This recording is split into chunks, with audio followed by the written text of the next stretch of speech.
Selamat datang pemirsa di acara yang kalian tunggu-tunggu, Informasi Merapi Indah. Saya akan membacakan berita sepekan terakhir.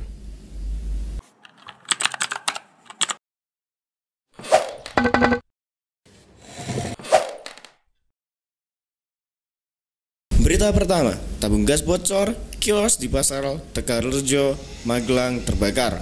Dilansir dari Magelang News, telah terjadi kebakaran warung milik Ibu Mus di kios Pasar Tegalrejo pada hari Kamis 27 Oktober 2022. Diketahui penyebab kebakaran karena terjadi kebocoran pada selang tabung gas. Kronologi bermula saat pemilik warung makan sedang memasak seperti biasanya. Kemudian tiba-tiba terjadi kebocoran pada selang tabung gas. Api dengan cepat menyambar dan membesar, serta membakar peralatan dapur dan merembet ke dinding dan plafon. Laporan masuk di Damkar Kabupaten Magelang sekitar pukul 8 pagi dan ditangani pukul 8:09 pagi. Setelah mendapat laporan, Regu Piket WMK Tegalrejo menindaklanjuti dan berangkat menuju ke lokasi dan melakukan pemadaman. Api dapat dipadamkan sebelum merembet ke kios lainnya. Kurang lebih 30 menit api berhasil dipadamkan.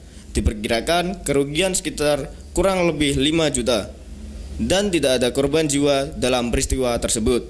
Ya, untuk musibah yang terjadi kepada pemilik kios, semoga segera pulih dan berjualan kembali seperti biasa. Untuk masyarakat sekitar, harap dan dihimbau agar lebih memperhatikan lagi untuk kelayakan tabung gas, selang gas maupun kompor agar tidak terjadi kejadian yang tidak diinginkan. Berita selanjutnya, diduga gagal fungsi rem laka lantas di Warak Dukuh Salatiga. Dilansir dari Magelang News, telah terjadi laka lantas diduga mengalami gagal fungsi rem truk box Mitsubishi Colt bernomor polisi B9779 VCC mengakibatkan satu orang meninggal. Korban yakni Sartono, warga Warak RT 7 RW 6, Kelurahan Dukuh, Kecamatan Sidoputih, Kota Salatiga. Seorang saksi, Arso, mengatakan kejadian bermula sekitar pukul 12 siang. Truk yang dikemudikan Taryono, warga Gesangan, Kelurahan Kebowan, Kecamatan Suruh, Kabupaten Semarang. Kata Arso, pada Sabtu 22 Oktober 2022, truk tadi melaju ke arah Kopeng menuju Salatiga, lalu menabrak petugas mengatur lalu lintas karena mengalami remblong. Setelah itu, truk masih melaju dan merobos median jalan tengah dan akhirnya berhenti di pinggir jalan perempatan Salib Putih, Jalan Lingkar Salatiga atau JLS. Sopir truk tersebut sempat mengalami syok, sementara korban meninggal dunia langsung dilarikan ke RSUD Kota Salatiga. Sopir serta korban langsung dibawa ke RS Salatiga. Truk derek yang akan mengevakuasi truk box yang mengalami remblong sudah di lokasi kejadian.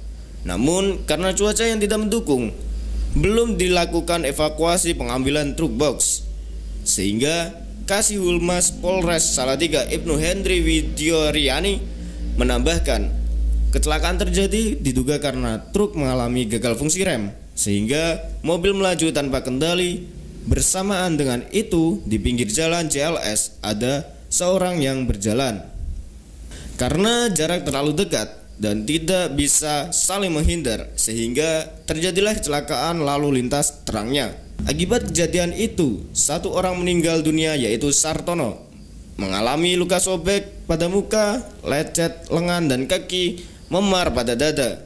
Sedangkan kerugian material ditaksir sekitar 500.000. Masih dari berita kecelakaan, mobil versus motor di sekitaran UNES.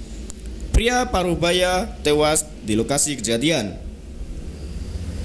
Dilansir dari Suara Jawa Tengah.id, kecelakaan maut antara mobil versus motor terjadi di sekitaran UNES pada Kamis 27 Oktober 2022 pukul 7.30.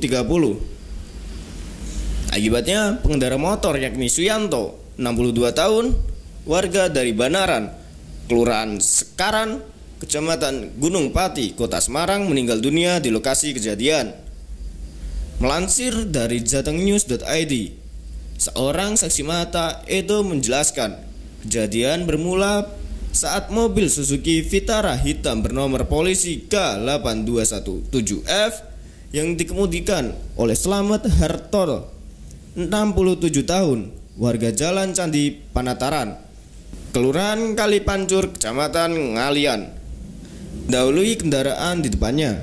Naas, di depannya ada korban yang sedang mengendarai sepeda motor Supra dengan nomor polisi H4919VW, sehingga kecelakaan tidak bisa dihindari.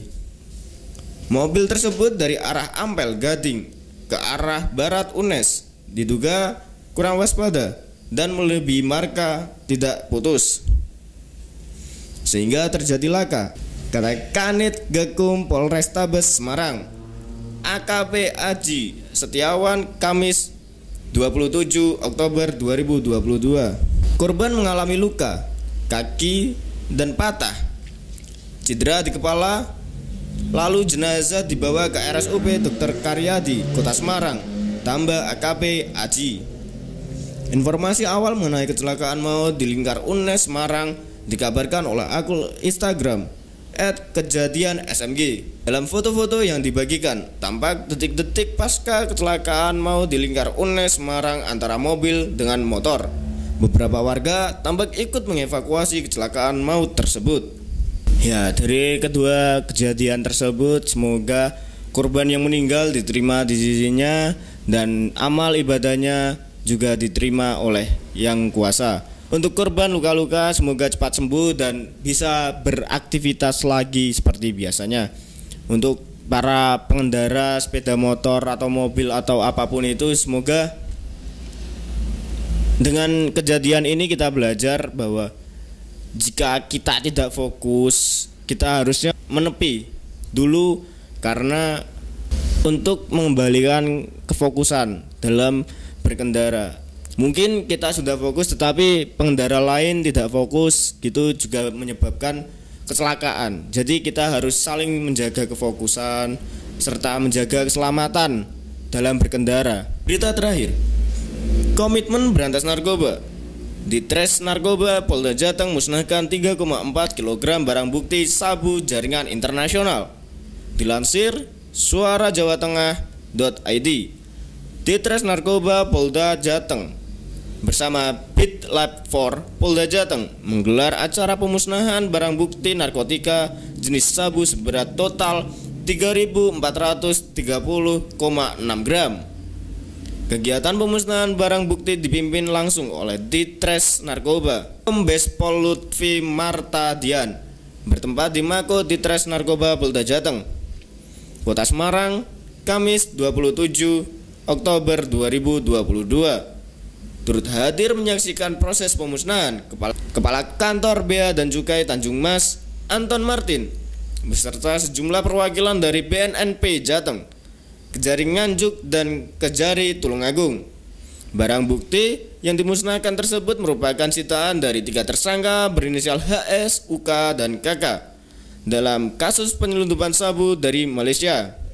Ketiganya ditangkap pada 5 September lalu dari rumah mereka di Nganjuk dan Tulungagung oleh petugas gabungan dari Polda Jateng dan BNNP. Dalam keterangan persnya, Ditres Narkoba mengungkapkan kegiatan pemusnahan barang bukti ini berdasarkan surat ketetapan dari Jaksa Negara Nganjuk dan Tulungagung. Berdasarkan surat ketetapan dari Kejaksaan Negeri Nganjuk dan Tulungagung mengenai perintah pemusnahan barang bukti oleh penyidik Polda Jateng. Pemusnahan ini berdasarkan surat ketetapan dari Jaksa Nganjuk dan Kantor Kejaksaan Tulungagung untuk dilakukan pemusnahan barang bukti oleh penyidik, tuturnya. Waduh, narkoba itu memang menjadi salah satu musuh terbesar untuk negara, karena anak-anak mudanya itu sering banget menggunakan narkoba untuk lifestyle, gaya hidup, atau bahan untuk rekreasi mereka agar bahagia. Padahal bahagia itu bisa didapatkan dengan cara misal kita menolong orang dari kesusahan atau membantu yang miskin. Itu kan juga bisa menjadi bahan kebahagiaan daripada narkoba bisa merusak tubuh, otak maupun jiwa. Karena narkoba itu sudah dilarang oleh negara maupun agama, itu bukan karena apa-apa, tapi itu karena merusak badan serta pikiran kita. Jadi untuk anak-anak muda sekarang, jauhi narkoba, dekati pacar tercinta.